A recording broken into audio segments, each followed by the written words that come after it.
ये बहुत बड़ी बेवकूफी है, आईसीसी की नालायकी है। फुटबॉल के ग्राउंड में क्रिकेट मैच, ऐसी पिच जहां पर रन ही नहीं बनते, बल्लेबाजों की तो मौत है। ये सबसे बुरा वर्ल्ड कप होगा, ये शब्द थे सो कॉल्ड क्रिकेट एक्सपर्ट्स और 90% फैंस के जब 2024 टी20 वर्ल्ड कप शुरू हुआ था। किसी ने ठीक ही कहा है, पैसा ना हो तो पेट नहीं भरता और हो तो दिल नहीं भरता। क्रिकेट में अगर आज रन ना बने तो फैंस का मैच देखने का दिल ही नहीं करता, लेकिन अगर हर बॉल पर रन बनते रहे तो भी मन स्थिर नहीं रहता। पीछे जब आईपीएल में होलसेल में रन बनते थे, दे 250 पे 250, 262 के पहाड़ से टारगेट बीच चेज हो रहे थे, तो सब कहते थे कि ये क्या मजाक चल रहा है, ये क्रिकेट नहीं कबाड़ है, फैंस के साथ खिलवाड़ है। और ठीक एक महीना बाद जब वर्ल्ड कप शुरू हुआ, 100 के टारगेट में भी बल्लेबाजों का तेल निकलने लगा, तो सब कहने लगे कि आईसीसी तो मखौल कर रही है, बहुत गंदी पिचेस हैं, घटिया आउटफील्ड है, लानत है ऐसे न्यूयॉर्क में जहां इस लेवल की बोरियत फैल रखी है वर्ल्ड कप के नाम पर। सफेद कपड़ों में तो टेस्ट क्रिकेट होते देखिए, लेकिन सफेद बॉल में भी होती है, जहां कभी क्लासन जैसे बल्लेबाज 22 गेंद खेलकर भी महज 19 रन बना पाए थे। कोहराम मचाने वाले स्टेप से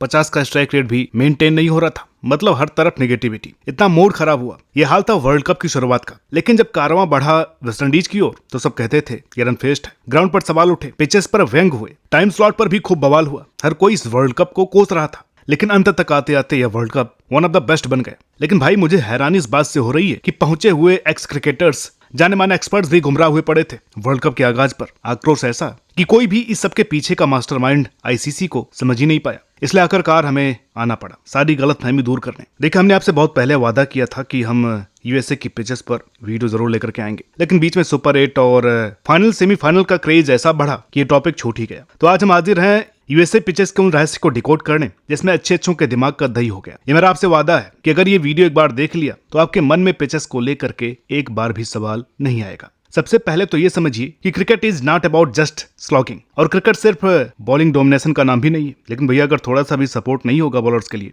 तो इवन कंपटीशन कैसे होगा? और अगर कंपटीशन ही नहीं होगा तो best out of the rest कैसे निकल करके आएगा? 20 टीमें थी, 6 नहीं, और ये वर्ल्ड कप था, फ्रेंचाइजी क्रिकेट नहीं। ये आईसीसी द्वारा ली जा रही यूपीएससी की सबसे कठिन परीक्षा की तरह थी, न कि चौथे क्लास के पेपर की तरह। यहाँ ना तो टी10 की चकाचौंध चली, ना ही कोई लप्पेबाजी। जीतने के लिए काबिलियत दिखानी पड़ी, और ऐसे ही मिलते हैं असली क्वालिटी प्लेयर। ये वर्ल्ड कप ना तो कोई फ्लैट ट्रैक बुली के लिए था, ना ही किसी मिनो बैशर के लिए। एक खुली चुनौती थी सभी रैंकिंग्स, फेम और फेवर से हटके। यहाँ पर खेलना आसान नहीं था। किसने मना किया? पिचेस मुश्किल, किसने विरोध किया? आयरलैंड के खिलाफ रोहित के कंधे पर बॉल लगी, भाई को रिटायर्ड हर्ट भी होना पड़ा। लेकिन 140 के तगड़े स्ट्राइक रेट से 52 रन बनाने के बाद मुश्किल थी बैटिंग। इंजरी के चांसेस भी बने, यहाँ पर थोड़ी खामी रही है भी, ये मैं मानता हूँ।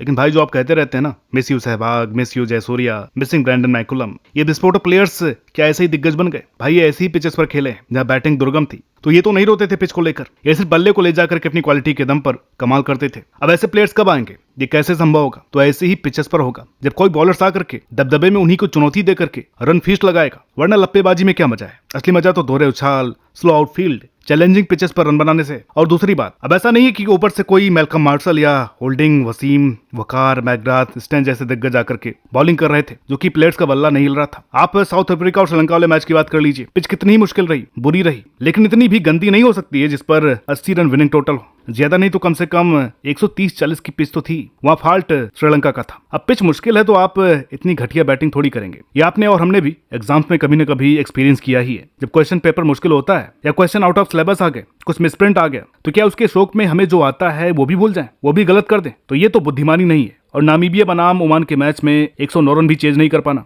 नामीबिया की नाकामी के हैं या ओमान की जबरदस्त बॉलिंग, मगर सुपर ओवर में 21 रन भी बने क्योंकि सामने थे डेविड विजी। भाई टैलेंटेड तो है, साथ ही एक्सपीरियंस भी है। जिसने एक्सपीरियंस दिखाया, एफर्ट मारा, वही बाजी मार गया। अगर बैट्समैन इंटेंट को ही कम रखेगा, अब फिर तो चाहे रावलपिंडी की पिच पर खिला दो, मजा ले कि 100 के स्ट्राइक रेट से भी खेल पाए। अगर मैं ये पहले से मन बना लूं कि कुछ भी हो जाए, मैं रन ही नहीं बनाऊंगा, तो अंडर आर्म बॉलिंग भी मेरा क्या ही बिगाड़ लेगा। यूएसए के खिलाफ बाबर की भी यही हरकतें थी। पारी के फर्स्ट हाफ में पहले 9 रन, बॉल खा गए 23। इंटेंट का तो यहाँ पर आई भी नहीं था। बाद में जब ट्राई किया तो छक्के लगे। खेल यहाँ सिर्फ टाइमिंग का ही नहीं था, टेस्ट पावर का भी था, क्योंकि आउटफील्ड स्लो था। बात फिटनेस की थी। यही नहीं, अगर मैं एक फास्ट बॉलर हूं और मुझे कोई भी ग्राउंड, कोई भी पिच कितनी ही सपोर्ट कर रही हो, अगर मैं कसम खा लूं कि मैं सही लाइन लेंथ पर बॉलिंग नहीं करूंगा, डालूंगा ही हाफ वाली फुल टॉस, तो कितना ही तेज बॉल डाल दूं, रन दबा कर पड़ेंगे। 50 रन से नीचे तो नहीं पड़ेंगे। फिर क्या नागपुर, क्या नॉटिंघम और क्या नेपियर। पिटना है तो पिटना है। इसका मतलब ये भी साफ है कि जो कम स्कोर बने उसका रीजन सिर्फ गंदी बैटिंग ही नहीं, लाजवाब बॉलिंग भी रही है। जैसे पाकिस्तान के खिलाफ जब 48 गेंद में 47 रन डिफेंड करने बचे थे तो जसप्रीत बुमराह आ गए और जादू कर गए। टेस्ट सिर्फ बैटिंग का भी नहीं है, बॉलिंग का भी बराबर था। यार बैट्समैन आपको मैच जिताते हैं, लेकिन बॉलर आपको टूर्नामेंट जिताते हैं। और 2024 वर्ल्ड कप से तो ये साबित हो ही गया है। यहाँ पर जिस बॉलिंग यूनिट ने अच्छा किया वही सिकंदर बना। सेकंड हाफ में तो मैच वेस्टइंडीज में हुए, वहां तो रन ठीक बन रहे थे, फिर बात कैसे बिगड़ गई चेज में, क्योंकि क्वालिटी का प्रदर्शन था। फाइनल में जब 30 में 30 बचे थे तो वहां जस्सी का जादू, हार्दिक की परिपक्वता और अर्शदीप की यॉर्कर साउथ अफ्रीका का गेम बजा गए। बात यहाँ सिर्फ न्यूयॉर्क या वेस्टइंडीज की नहीं थी, क्वालिटी की थी। मामला सिर्फ बैटिंग, बॉलिंग या फील्डिंग का ही नहीं, विकेट कीपिंग पर भी तलवार लटकी, क्योंकि कोई बॉल सिर के ऊपर से तो कोई टांगों के बीच से, बगल से निकली। ऐसे में जो फुर्तीला चाबुक सा विकेट कीपर होगा वही यहाँ कामयाब हुआ। और तो और आखिरी दांव था पूरे टीम वर्क और उसकी अगुवाई करने वाले कप्तान पर, क्योंकि असली challenge low scoring target defend करने में होता है, जो कि रोहित शर्मा ने बखूबी किया। और फाइनल में कोई विशाल स्कोर ना होने के बावजूद भी हम इसलिए जीते क्योंकि हमारा टीम वर्क बेस्ट था और हमने हर कठिन परीक्षा पास की। कभी भी किसी कप्तान की ग्रेटनेस देखनी हो तो ये वर्ल्ड कप फाइनल उठा लेना, दूध का दूध पानी का पानी हो जाएगा। और जिनको ये सोच सोच करके लूज मोशन लगे हुए हैं कि आईसीसी का सपोर्ट था, तो ये हमारी ब्रिलियंस और कुछ लक था जो कि हमें चैंपियन बना दिया, ना कि कोई खैरात। हम अपनी मेहनत के दम पर आज चैंपियन बने हैं। आप ही बताइए, ऐसा क्वालिटी टेस्ट ऐसी पिचों के अलावा भला और कहां पॉसिबल होता? तभी तो आईसीसी ने ऐसी पिचें बनाई ताकि एक रियलिटी चेक, क्वालिटी चेक और एक फेयर कंपटीशन हो सके। तो अब हो गए ना सारे डाउट्स क्लियर मेरे दोस्त। तो अब गाली देना बंद कीजिए और इस जीत को एंजॉय कीजिए, आनंद उठाइए और आगे भी अपनी टीम को सपोर्ट कीजिए। तो मिलते हैं अगली वीडियो में, तब तक के लिए नमस्कार।